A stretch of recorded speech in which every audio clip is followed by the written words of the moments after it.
As was mentioned, I'm going to talk about teaching by the case method, and I'm actually not used to a room like this, so I may wander a bit. I'm a wanderer. This is the way I generally teach, and I thought it would be easiest for me to tell you about how I teach and why I teach that way, and maybe some tricks of the trade for those of you who are interested. There is a handout here, and I guess I apologize for the length, but I thought I would go overboard and kind of give you some materials that might be helpful to you when you go back and actually plan your own class. When I teach every day, the first thing I start out with are the learning objectives for that day's session. And for today, the learning objectives for today are going to be, I want you to become familiar with what it means, at least to me, to teach by the case method. Understand what I view are some of the pedagogical advantages of that method, and therefore why I choose to use it. And then also I'm going to spend most of my time on some of the tricks of the trade that have been helpful to me over the years in actually making this an effective teaching method, maybe help you when you try to do this on your own. Has anybody here taught by the case method? Tim, 1, 2, that's all, huh? Okay. What are some of the rest of you? One of the things I will mention when you teach by the case method, it's very helpful to know your audience. I know my students pretty well, and I don't know you folks at all, except one of our GSB PhD students is here and a GSB faculty member. But just a couple of people. What areas of the school or university are you from? Where are you from? Economics. Earth sciences. History. Physics. Okay, all over the place. All right, well, that helps a little bit. I'm going to go through this presentation, but please interrupt me with questions. I'd be delighted to answer questions, and hopefully when we get through it all, there'll be time for questions at the end, but I'd be delighted to answer questions as you go. All right, in my view, what is teaching by the case method? Well, the first thing on the list, I think, is that it uses a real-world situation as a basis for learning. And there are cases. You've probably seen Harvard Business School cases. We write them at the Stanford Business School as well, so they're actually self-contained. They're usually, I have one here, is 4 or 5 pages long, and then some exhibits. But also, I also use excerpts from materials and other things that are referred to kind of as case materials, even if I don't have a formal written-up case.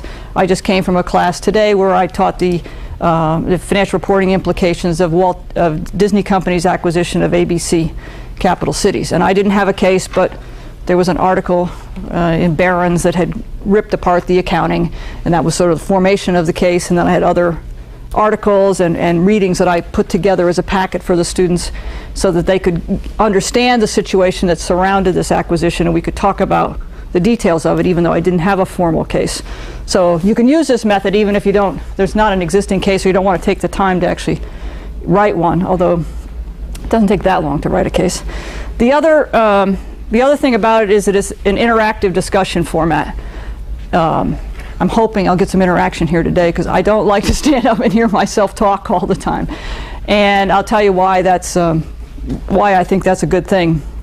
But and the third thing is, it's important, is it really requires the students to be prepared and engaged in the class discussion.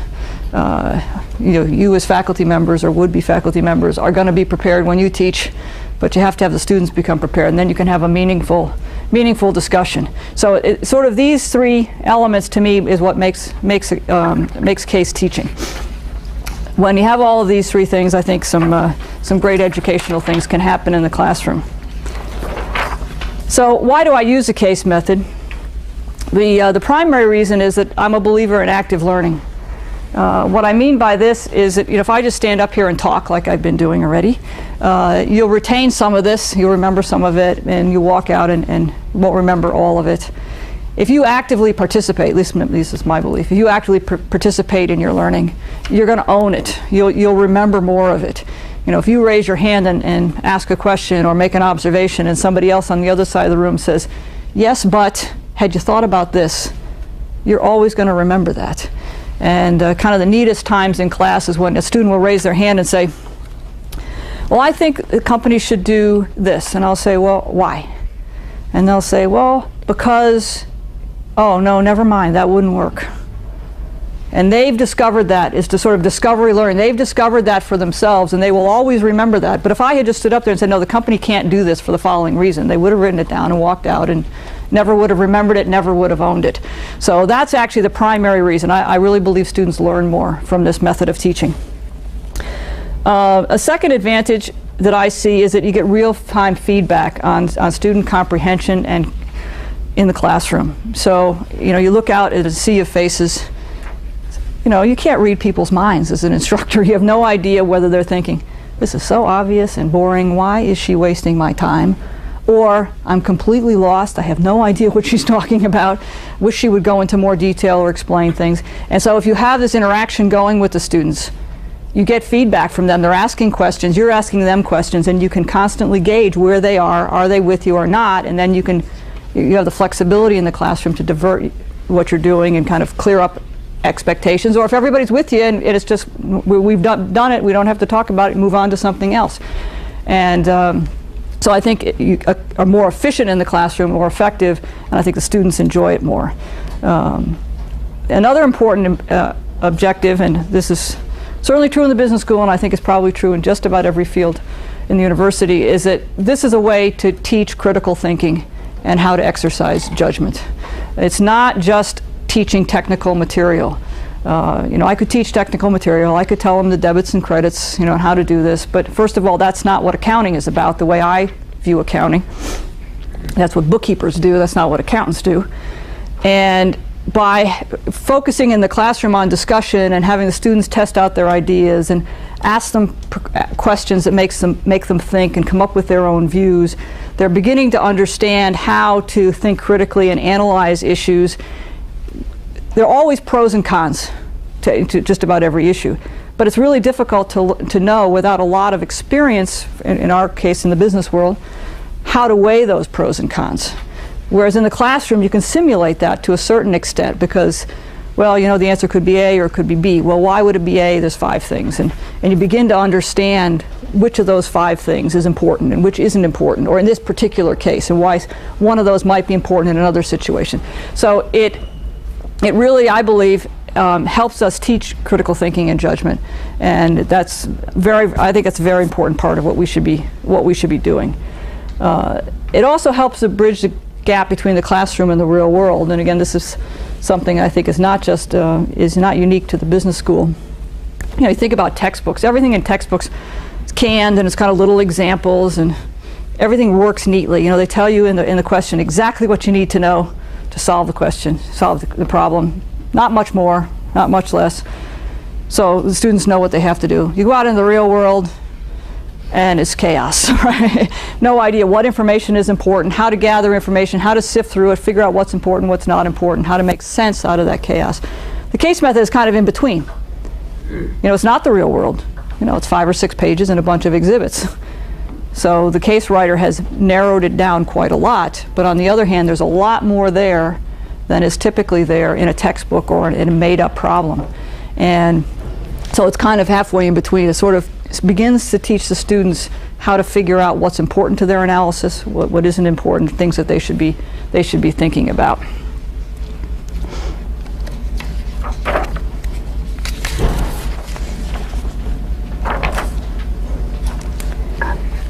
Some of the other advantages that I see are this notion of primary and secondary learning. And what I mean by this is I'm an accounting professor. I teach primarily financial reporting issues, about financial reporting issues. And so in that sense, that's the primary learning. I mean, today's topic in my class was thinking about how to recognize acquisition reserves in the context of a business combination. I'm teaching a mergers and acquisitions course. That's the primary learning. And but one of the nice things about a case is that, we did Disney's acquisition of ABC. And so they learned a bit about the entertainment industry, what's important, how managers think about mergers, what was important in this situation, what wasn't important. The last class we talked about Uniphase's acquisition of JDS Vitel, which is a high-tech company.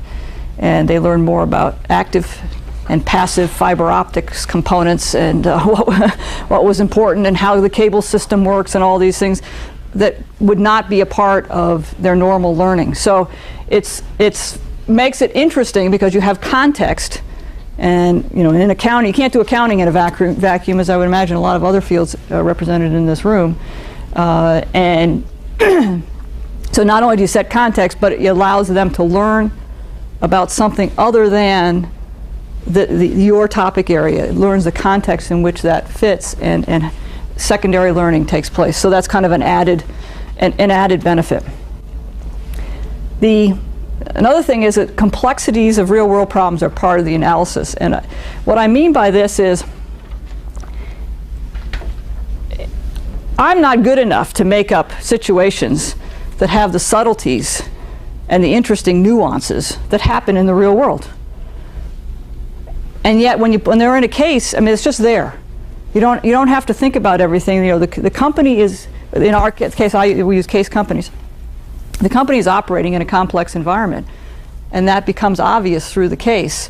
And you get questions from students sometimes like, "Can they really do this?" And it's like, well, I guess so, because they did. They're not quite. I didn't make it up, so it's not. My credibility is not on the line. This is actual fact.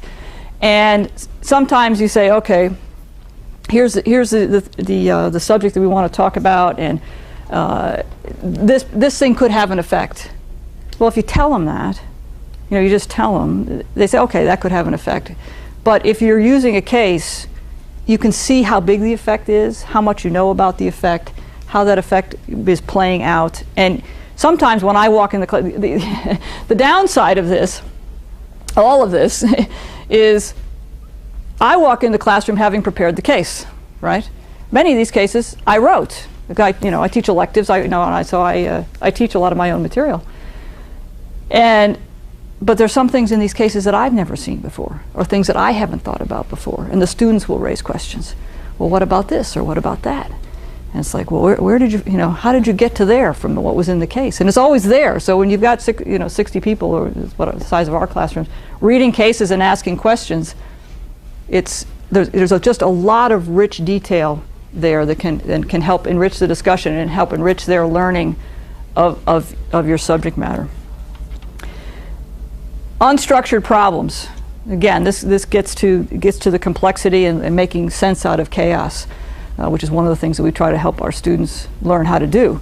It's a real-world situation is unstructured. The case is just a description, and then there'll be some guidance and some assignment questions, which I'll talk about in a minute, but gives them an opportunity to do this, learn what's important and what isn't. And as a result of that, they learn to deal with ambiguity and incomplete information. A lot of our students come, and particularly in accounting class, they think, when they've never had one before, sort of at this level, they think of it as bookkeeping, and it's like, well, what's the answer? Is the answer 2 or 6, or there must be a right answer? And it's like, well, no. Accounting is an art, it's not a science. If it was that cut and dried, none of us would be interested in it. There would be no research to be done. Just would not be an interesting field of study. And they begin to understand that and start getting comfortable with the fact that they have to make judgments. They won't always have all the information they need. I mean, you give them a case, and there's selected information. Good case writer gives them basically what they need and some extra stuff. And it won't be everything they need. And actually, many times in class, I'll ask them, what else would you like to know before you make this decision, or before you can figure out how to think about this problem? And many times in the real world, if you're, depending on who you are, these things are not knowable. In my class, for example, talk about financial reporting, and there's kind of 3 constituents that I deal with in the cases. One is corporate management, who are issuing annual reports to shareholders, trying to communicate to the outside world what's been going on inside the company, the performance of the company, and these sorts of things. You've got analysts on the outside of the company reading these reports and having other publicly available information, trying to figure out what's going on inside the company. And then you have the accounting standard setters, who are coming up with the rules of the game, as it were. And as an analyst, you're never going to know everything that you would like to know inside the company. So how do you kind of treat this as a puzzle and figure out what you can learn, what you can't learn, how important is what you can't know? And so a lot of this they can learn better, I think, with using the case method. And so many times I'll know what the educational objective of the course of the case is. Say, okay, these are the kinds of things that I want the students to grapple with. So I'm not just going to tell them outright, but I'll make sure that the case has, there's seeds planted in the case so that it will raise this issue in their minds. So as they're thinking about it, that, you know, the seeds have been planted, but the answer is not there, or how to think about it. The other thing that's really, it's a little hard for me because I don't teach all your fields, and I never have, so I can't relate it directly to what you're doing. But one of the dangers that you have with using cases in a business context is the company did something at the end, right? Usually, it's fun to have the case set as a decision context, because then you ask the students at the end, okay, now that we spent an hour and 40 minutes, you know, sorting through all this and analyzing, and we've heard the pros and cons, and we've heard everybody's points of view, and, you know, I've led the discussion and tried to bring out what I think needs to be brought out. And then the last few minutes, like, okay, well, what are you going to do? You know, if you were management, what would you do? And try to help them come to closure and say, okay, gee, I have to make a decision. I can't just say there are pros and cons. I have to weigh them in my own mind and come up with something. And oftentimes, in many of the cases, of course, are known to be real cases. Some fictitious cases are really based on real cases. You just disguise the names. But you can tell the students what the company ended up doing. And if you tell them that ahead of time, they believe that's the right answer. But it's not necessarily the right answer. It just happens to be what that management did. Or even I ask them, you know, how do you think investors are going to respond when they find out about all this stuff? And, you know, we did an acquisition, Uniphase's acquisition of JDS Vitel, and usually on an acquisition, the acquired company stock goes down. The acquiring company, sorry, stock price goes down on the date of announcement. This company went up. So at the end of the class, it was like, well, what do you think is going to happen? You've analyzed this deal. You know what's going on. Is this a good deal or a bad deal? And what do you think the stock market reaction is going to be? I mean, if they knew ahead of time what it was, there'd be nothing. It would be nothing interesting to think about. So you definitely, that's part of your role as an instructor and a case writer, is to try to set the stage so the students will learn what it is you want to learn. Other questions? Please.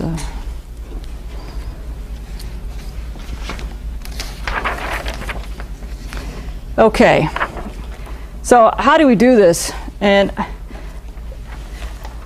I have kind of 4 different areas that I'm going to talk about. And you'll see some of them are process and some of them are content. And actually, when you teach by the case method, process is important because you're trying to manage the learning process in the classroom. It's not a matter of preparing it all in advance. I never quite know what's going to happen when I go into class. I have a plan, and I think I know what's going to happen. I know how I think it's going to go, but it doesn't always happen. Happened to me this morning, but we'll talk about that. I guess first and foremost, you have to care about students' learnings. That's, you know, maybe that should, you know, doesn't need to be said, but I guess I'm going to say it. And because sometimes students feel as if some professors don't care about their learning. And if you really care, then you're going to be more focused on asking them the right questions, challenging them the right way in the classroom, thinking about all these issues when you're writing the case. And they will sense that. And if you care, then they start caring. And then they learn a lot more. Get to know the students. This helps immensely. As I said, I feel like I'm a little bit of a fish out of water here because I don't know all you folks. But there are many advantages to knowing the students. First of all, if you understand their backgrounds and what their weaknesses are, or their, you know, kind of holes in their backgrounds, you can be sensitive to trying to fill some of those in. When I have, and I'll show you in a second how I get some of this information, but particularly at the business school, I have students who take my class who are taking it because they think it's like really important stuff and they need to know this stuff. They don't get it. They've never seen it before. They don't know anything about it, but they just know they need to learn it. Other people that take my class have done this in the real world before. They've done mergers and acquisitions. They work for investment bankers, but they didn't quite understand all of it. So they have a lot of experience to bring to bear, and they know a lot. Well, if you don't manage the discussion appropriately in the classroom, the people who are kind of new are going to feel completely overwhelmed by the people who seem to know everything. They don't know everything, which is why they're taking the course, but they talk like they do, and they intimidate some of the other students. And the other thing is, when you're managing the class discussion, so you can try to figure out who to call on at different points of time in the class. Who's going to be able to contribute what? Who's likely to be confused? Who's likely to be able to, if the discussion is wandering and you kind of want to move on and have somebody bring it to a close without you doing it? Who are the strong people in the room who could probably kind of summarize the point and move on? So it helps you manage the classroom. It helps you ensure that each individual student learns as much as they can learn, because you can bring them along as individuals if you know them. The other thing is, particularly if you use real companies, we have fantastic students here at Stanford. And they have all kinds of experiences, and they know people, and they know things, and they've done things. And to the extent you can use that in the classroom, it enhances everybody's learning. I know a fair bit about accounting, but there's a lot of stuff I don't know anything about.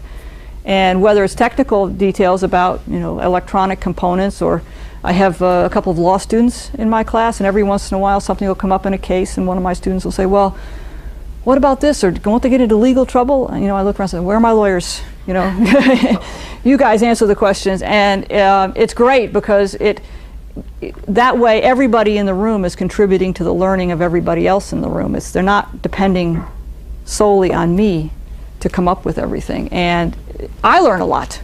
I walk out sometimes. There was a student in my class this morning who had worked at Disney while Disney did the acquisition of Cap City. So we had a discussion about why did they do it, what were the strategic reasons for the acquisition, and students gave us all the strategic reasons for the acquisition, all the stuff that was in the popular press, and then this guy said, well, actually, Eisner's ego had a lot to do with this. And it was kind of interesting to bring a different perspective to the conversation. And so I knew that he worked at Disney, so I was kind of saving him. You don't let him talk immediately, because you let the other students kind of struggle with some of these ideas, and then then give them the floor and let them talk. And often we have students who have direct experience in the case companies, or in something closely related, or whatever. And every once in a while you get great class guests come to class. I have a student whose his father was vice president of one of the companies that we did. Would you like my father to come to class? He actually did this deal. It's like, absolutely. So there are many reasons that it's good to get to know the students, and so you can treat them as individuals. The other thing is to set expectations for students and you, and meet them. And I have some things here. I'll show you how I do some of this stuff. But if you set the expectations and you set them high, most of the time the students are going to respond. And you set high expectations for yourself as well, and then they can see that you're putting in a lot of effort. They will put in a lot of effort as well, and it'll be a much higher quality in the classroom. Again, this bullet relates to things I was just talking about a second ago. Encourage students to share their experiences and knowledge. What we're talking about is a discussion. Right? We're not having here a discussion because I didn't ask you to prepare anything for today. Can't even cold call on you, but encourage their students to do this, and it enriches the discussion, not just from facts that they know, but different perspectives, people who come from different backgrounds, technical backgrounds or less technical backgrounds. They view the world different ways, and it's really, again, enriches the discussion to consider all the perspectives from the students that are there, and help put the case in context. And then the other thing, actually, I've listed this under student learning. You need to be engaged, so that is important. In your handout, I put some things just to kind of give you a sense for some of the things that I do. I'll put them up here. Well, let's see. What's the best way to do this here? Let me just flip through them with you. Again, that's just at the business school we get. I actually have slides. This will be okay. We'll do it quickly. We get cards like this for every student. So before I walk in the classroom, I have the student's picture. I know where they're from, and I know a little bit about their background. Very little. I like to know more than this. But before I walk in the class the first day, I've read through it, and I know about 50 or 60% that I've memorized. And I don't do them all, but this is a big advantage. These squares are where I grade class participation, which I'll tell you about a little bit later. The other thing I do is I ask I asked for this on the first day. Just sort of say, how comfortable are you with accounting? To get this sense of who's in the classroom. And some of the tricks are, invariably I get almost everybody to say medium, and then a few highs and a few lows. And sometimes the lows will write me notes saying, please help me. They don't sign their name necessarily, so I can walk into class the next day. I said, we got a bunch of people right in the middle, but there's some people high, some people low. You low people, don't worry about it. Just ask questions, And so you kind of put them at ease a little bit. It also helps because if you go back and tell them, then the people who put high know that, they're on the high end. They really, based on self-reporting, it's not like 90% of the students think they have a really high accounting background. Most of them are going to be medium. So it helps me get a sense of who's in the classroom generally, and I always report back to anything I ask the students for. I always report back to them the next time. I'll just give them the numbers. Then it takes 2 seconds. In terms of background, as I said on those cards, I don't get a lot. So this is a handout that I used for my the first day of this current class. I talk about the topics that are going to be covered. So if anybody has experience in these topics, and then the case companies that we're using. So if anybody has experience in those, and they fill them out. Even a lot of them say none. I don't have any. It's like that's fine. But then I file them away, and then before class, I kind of scan down them to see if anybody, just like this guy that had worked at Disney today. So I know he's there, and know he can contribute to the discussion. In the there's another form that this one is a little bit less. This is just sort of tell me anything that is, if you think you have anything relevant to the course that I should know about. But again, I explained to them up here that it's because I want to know about their experience, both to get to know them and also to manage the discussion. So it's a more general type of form. In terms of setting expectations, these are overheads that I use on the first day of class. You can read through them if you want, but this is how I set expectations. It's all clearly laid out in the syllabus, and then talk about how I'm going to teach. There's a group project, but why I teach that way, some of the things I've just told you, but these are handouts that I give to the students, and we talk through them. Here's the shared responsibility, you and me, and I got to go through these, and I tell them, you expect me to be prepared for class every day. Well, I expect you to be prepared for class every day. We're in this together. We're here to learn together. It's not me teaching you. You have to learn, and so we talk about these things. And this is the expectations that I try to set on the first day, and then the syllabus is all more written out in the syllabus as to what the course is about, how we'll come back to this later. This particular course, I grade 50% on class participation. And we'll talk about that in a couple minutes. But what does class participation mean to me? I lay out for them so they know what I expect of them. And so you can have a look at this to whatever extent. But that's what I mean by, how I get to know the students. I also talk to them, obviously, after class starts, but at least try to get a sense for who they are, what they know, and how it relates to what we're up to. Okay, next thing is structure the discussion. It's nothing worse than coming into class and say, let's talk about Disney's acquisition of ABC, for an hour and 45 minutes, and nobody has any clue, where you're going or why. And you can imagine that in a case discussion, if you're not careful, it can degenerate to that. So what I try to do structure for myself is identify the learning objectives for the day, for the course, which is for the class session, and then for the case itself. Our classes are an hour and 45 minutes, and so I usually talk about the case for about an hour 10, hour 15, and then at the beginning of class I do some kind of interactive lecture stuff on some of the technical material before we get into it. So the objectives for the class aren't always exactly the same as the objectives for the case. I actually use the learning objectives for the case as a wrap-up at the end. Say, this is what I had hoped you were going to learn from this case. And because we do it by the case method, I never quite know. As I said, you never know. When you walk in the classroom, you have an idea, particularly if you've done the case before. But you don't know if you get to everything. You try to, but if things get really interesting, you can kind of move off your plan a bit. Set a range of assignment questions. This is important. It's just try to say, okay, here's a case, and now here are the 3, 4, 5 questions, no more than that I want you to think about as you're preparing the case. And in accounting, there's always a question or two on crunching some numbers, right? I mean, that's what it's about. But always sort of starts out generally. It says, you know, okay, what is this company about? What's their strategy? What are they trying to do? Why are we doing this? Then run through some numbers, whatever the numbers happen to be, you know, counting different ways. How do you think about it? Then what's your judgment on which of these is better, which better reflects the underlying economics, whatever it happens to be, and then kind of usually a question on, well, what would you do? Or what do you think management should do? Or to kind of come to closure. And I go through those questions in class, but not necessarily sort of in order. It's not like, okay, we take question 1, 2, 3. There are more questions that help them think about how to prepare the class, prepare for the class, not necessarily if they have these answers, they shouldn't come to class. If they've thought about these questions, then they can have this kind of discussion that I want to have. And I'll show you those in a second. And then the other thing I do is I structure the discussion with overheads that I hand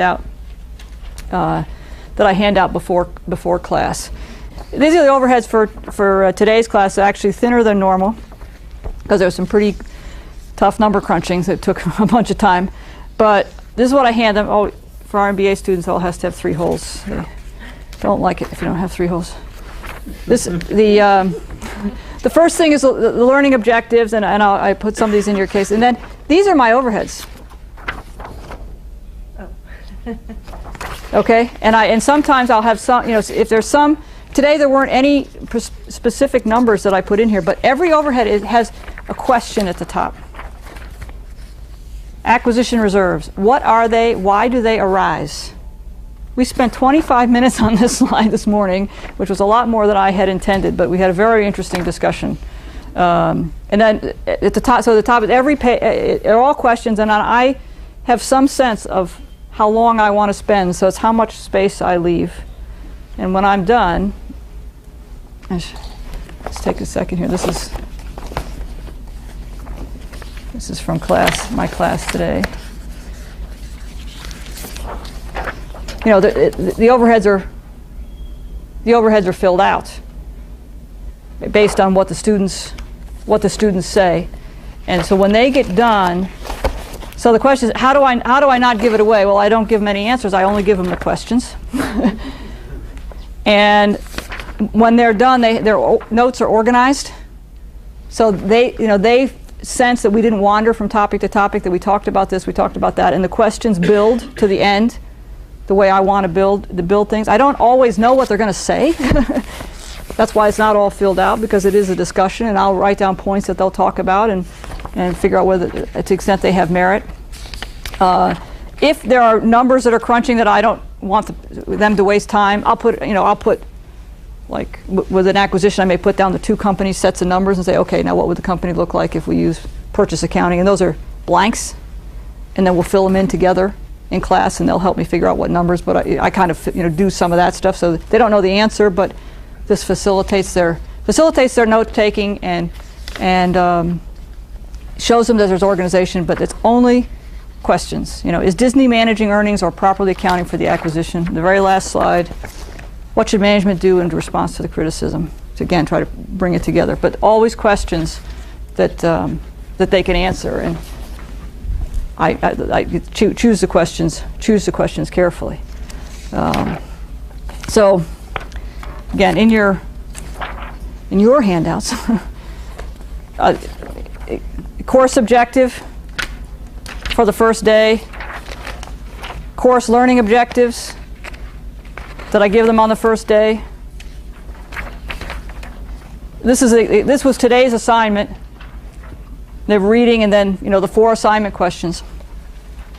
Turns out in this case the first question was really the technical stuff. Abe Brilloff had written an article in Barron's that had a lot of numbers in it, and it was not quite right, and caused their stock price to drop. And it provided an interesting setting in which to talk about these reserves. It's always nice to have an interesting setting because they get the students engaged. And when it's a fun topic or something that hit the news or whatever, then they're more inclined to really get into it and enjoy the conversation. At the same time, they're learning about the stuff that you want them to. So those are the assignment questions. Then today, the ones I showed you just a second ago, these are the learning objectives for today. Today's class, and then at the end, I put up the learning objectives for the Disney case. And this serves as a wrap-up. I mean, I don't tell them, here are the facts I wanted you to learn, because they're going to take away what they want. But these are the things that I hope by the end of the discussion they have come to understand better than when they walked in. And this is the summary of the case. It's kind of the takeaways, if you will, that I want them to have. Okay. Managing the discussion. That's the substantive part of this. But to be successful, you have to do it. And ask open-ended, provocative questions. And again, the selection of the questions is key to kind of lead the discussion, build on the discussion where you want the discussion to go, and to get across the educational objectives that you have. Follow up on incomplete responses. Sometimes a student will say something half. It's like, come back to them and make sure that you dig down deep enough. Or have other students. Somebody will say something and say, sometimes I'll just get this puzzled look on my face. Say, does everybody agree with that? And then somebody said, well, I'm not sure that was quite right because of, blah. And so you get the other students engaged. It's not me responding to each student. It's the students talking to each other with me kind of orchestrating the whole thing. Focus on accomplishing learning objectives. It's nice to write down the learning objectives for the students, but it's nice to write down for you. So you remember what is it you're trying to accomplish, particularly because you get into these interesting discussions. And sometimes the student will want to take the discussion off in some other direction. And once you have the learning objectives down, you can say, you know what, that's very interesting, but not now, not today. Let's come back to what we're talking about. So you don't just let things travel wherever they want to go. Everybody knows what it is you're talking about and why, and that gives you the right to call things out of bounds. Tie in points that made previously, just like you can imagine, like any discussion. Fred, that relates to what Fred said 15 minutes ago, because he said this, and it's very similar, but blah, blah, blah, to help them understand the tie-ins. Or, this is what Cosby said 3 classes ago. Do you remember we had a discussion about blah, and Cosby raised this issue? It's the same thing, only so to help them see connections across during the class time and between classes. Input from range of students, we talked about that a bit, and then summarize the discussion. This is important because you'll feel like the students got everything you wanted them to get. It was really obvious, the discussion went great, and they'll walk out. It's like, what was I supposed to learn from this? Well, they have less security about it than you do. And so it really is important at the end. And that's why I said I use those learning objectives at the end. So they say, aha, yes, that's what this discussion was all about. That is what I got out of this. So it is important. And again, I don't put it up as a summary, because I said put up the objectives that what I wanted them to get out of it. And then we always judge as a group afterwards whether we actually accomplished those objectives or whether we got bogged down someplace and whether there are objectives that need to be met on another day. Okay, extended classroom experience. This is just something that you want the students to be engaged and stay engaged, and so you can't just. I don't think you should just let things drop in the classroom, because there's all complicated issues and things that you don't know everything about. They'll raise questions. They'll say, you know what, I don't know, but I'll find out and I'll get back to you. Or let me think, I haven't thought about it quite that way. Let me think about it and I'll get back to you. And then actually with email, it's great. You can come back and, think about it, look something up, whatever, and I shoot them off emails to the whole class, say, remember this question? This is how it was. So you kind of let them know that you really care about the answers to these things and the issues. It's not just a matter of we're in this room for an hour and 45 minutes and then we're done. I'm always on the lookout for things that make what we're doing more relevant to the students, because again, they get more excited and more engaged in things if they can see some tie-in. It doesn't have to be, but it's really great when they realize that they're reading the Wall Street Journal or something and they see something that relates to something we talked about, and they wouldn't have understood it before they had taken the class. And I encourage the students to do that as well and share it with other students. And I also talk about research in class. Obviously, my research and how I think about things determines what it is I want to teach, the topics and learning objectives. It informs the kinds of questions that I ask of the students during the discussion, the things I get them to think about. But then they don't actually realize that sometimes. They don't realize how much research informs what goes on in our classroom. And so I found, at least our students love it when you actually show them bits and pieces from research that relates to what the discussion is about. And I put some pages in here, which probably again too many pages, but this is what I give the students. We talked about, should we be putting brand values on balance sheets of companies? And I always give them, actually done some research in that area with a PhD student from Stanford and some other Stanford faculty members. I always give them the abstract so they have the takeaway. And then, even give them some of the tables, and I walk through the tables. I'm an empiricist, so I have tables with t-statistics, and they have enough background that they can get the idea of what it is and walk through and say, this is what academics are thinking about these issues. This is what we know from research. This is what we don't know from research, and they really relate to that. They really like it.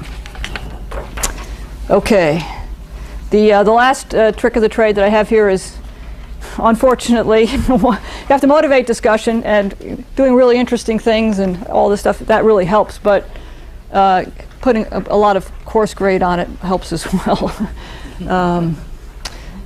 We like it in the business school sometimes where it helped more, but it helps some. So I grade class participation. As I said, 45 to 50% of the course grade is class participation, because I view a lot of the learning takes place right in the classroom. And if they're engaged and are active in the conversation, that's really what I want to know. Yeah.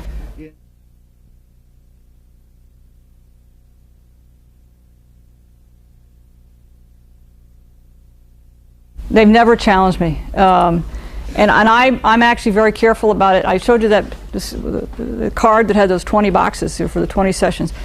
I come back after class every day and grade their participation. It's not that hard. I mean, you just spent an hour and 45 minutes with these people. You know, well, who said what. And I have a point system. My point system goes from 0, well, I give negative points sometimes for class participation.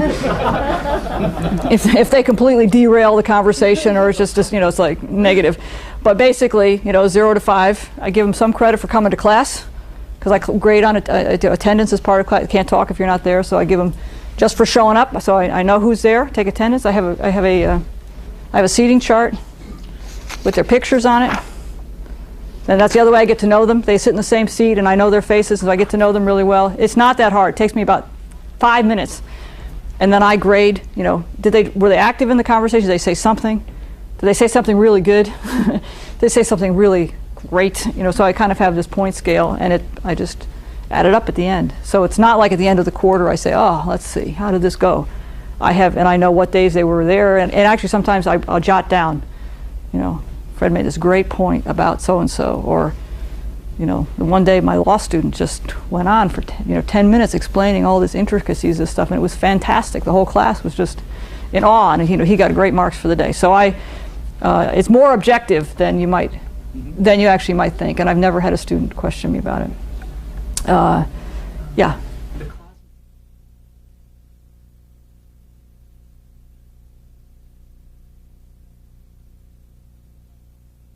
Question was, how often does my class meet? And I said twice a week, and I asked why, and he said his meets once a week, which makes it more difficult to get to know people and get to know the faces and the names. Do you have access to pictures? Yeah, I do. Yeah, so that helps some, although sometimes people have really pictures that don't look like them at all. And you kind of memorize the picture, and then it takes 3 or 4 classes for you to realize that you used to have really long hair, and now has really short hair, or whatever it happens to be, and it's so you can get in trouble sometimes. But how many students do you have? It varies, but our class will go up to 66 in classroom. And actually, I spent 6 years at the Stanford of the East, and they're 95, and same thing. You have to know all the students and do participate. So when I got here with 66, it was easy, not a problem. Cold calls and voluntary contributions to class discussion. I like to just have people raise their hand and ask, because then they have something to say. And sometimes when you cold call somebody, they're asleep and the conversation gets derailed. It kind of loses a little bit of momentum. So I don't like it. Students don't like it, but it helps keep them on their toes. So I do it from time to time, once or twice a class, just to let them know that I could happen. So I do that. Feedback to students. I give students, the other thing I do, Fred, is I give them feedback midway through the quarter on how they're doing on class participation. So they have some sense. And actually sometimes it's a surprise, and they'll come talk to me and say, you know, you put me in the bottom of the class. And it's like, wow, I thought I was talking. I said, well, you thought you were talking. Maybe your brain was moving, but your lips weren't moving. And we talk about it, and it really helps. And then, of course, making. How do you give that feedback to students? How do I get it to them? Is it a number that you give them? This is what I give them. It's the next page there.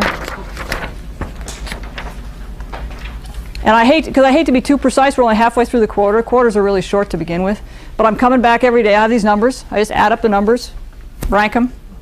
Don't pay any attention. Just add them, rank them, and then I just cut them in thirds and say, here's where you stand. You're in the top, middle, or bottom third. Just gives them a sense for whether they're doing fine or whether they're at the bottom.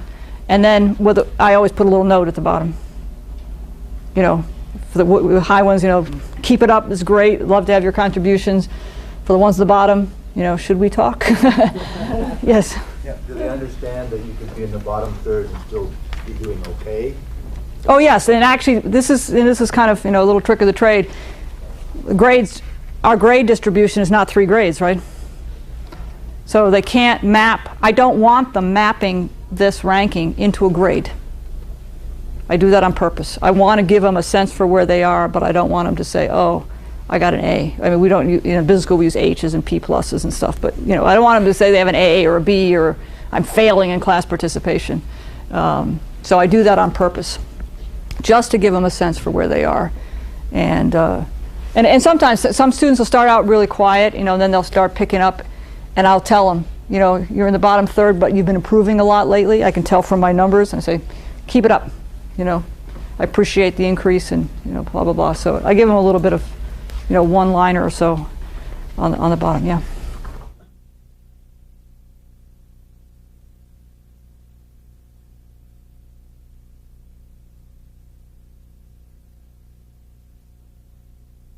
I'm in charge.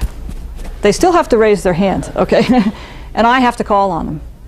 And so that's one way. And I think the students realize that when they're dominating, the other students don't like it. And sometimes I will put in the bottom of here, I appreciate your comments, but give other people a chance to talk. But I don't have to do that very often because, again, I'm in the front of the room. And they can tell they have their hand up. I look right at them and then look around the room. And somebody else will raise their hand, or I will cold call somebody. I just won't repeatedly call on the same person. It's my job to make sure that doesn't happen in front of the room. Okay, we're almost out of time here. So in conclusion, I just want to say I think the elements of successful case method teaching are similar to those for any other method. Right? You have to focus on student learning. You have to care about that, number one. Provide objectives and structure. Don't just let the conversation wander. Know what it is you want to accomplish. You have to be prepared, engaged, enthusiastic about what you're doing. Otherwise, they won't be. One thing I didn't mention is you have to be willing to say you don't know. And that's much more important in case method teaching because there are all these things about the case, as I said, that you don't even realize complexities. And students will raise questions and I say, I haven't thought about it. That's a good point. I don't know. Either I'll find out or let me think about that some more or whatever. You can't possibly know everything in this kind of a setting. Solicit student feedback, something else I always do. And the form I use is in your packet as well. I do this mid-course. And again, it takes 5 minutes. I give them 5 minutes to fill it out, and it takes me 5 minutes of following class to report back to them as to what they told me. But I ask, I'll see how the pace is. It's too fast or too slow, and that gives me some indication whether whether I should change or whether everybody's in the middle. And again, I have these two outliers, and I tell the people on the top end, be patient, and the people on the bottom end to I'm not going to slow down, but come talk to me if you have problems, or we'll work, if you think I'm going too fast, deal with me on it. I can't slow down the whole class. So get some sense of how much time they're spending preparing. Ask them about different days, how they think about it, what's good or bad. It gives me feedback for when I'm redesigning the course for the following year, and also gives me some insights into what they think has been interesting or not interesting. So, and then comments and suggestions. So I give that, and then again I report back to them. It takes 5 minutes at the beginning of the next class to kind of give them a summary of what they told me and what changes I might be able to make for the second half of the quarter. Some things I can't change. I'm not going to go back and redo the classes we've done. Syllabus is together. I'm not going to change that. But little things, or too much time on the numbers, not enough time on the numbers, whatever it happens to be, those things I can manage going forward. And then lastly, just have high expectations of yourself and your students. And my experience has been they'll respond. If they know you care, they will care. Interesting material. It's always helpful. Of course, some things you think are interesting, the students don't always agree, but you can find out. Share insights from research. It's not only key to learning, but it lets the students understand what you do with the rest of your life, which is something a lot of students don't get. And once they find out what you're up to, if you're obviously excited about your research, you get them excited about it. Go to lunch with my students, they just want to talk about my research because they know that gets me excited, and they find it fascinating because it's fascinating to me. And the only final comment is, like anything else you do, being a successful case method teacher takes time and effort, but the payoff is really high. I learn a lot from my students. I tell them that at the end of each quarter, and it's always true. I walk out with learning something from them and from our discussions that I didn't know. And if I just stood up there and talked all the time, like I did today, I don't learn nearly as much. So thank you very much.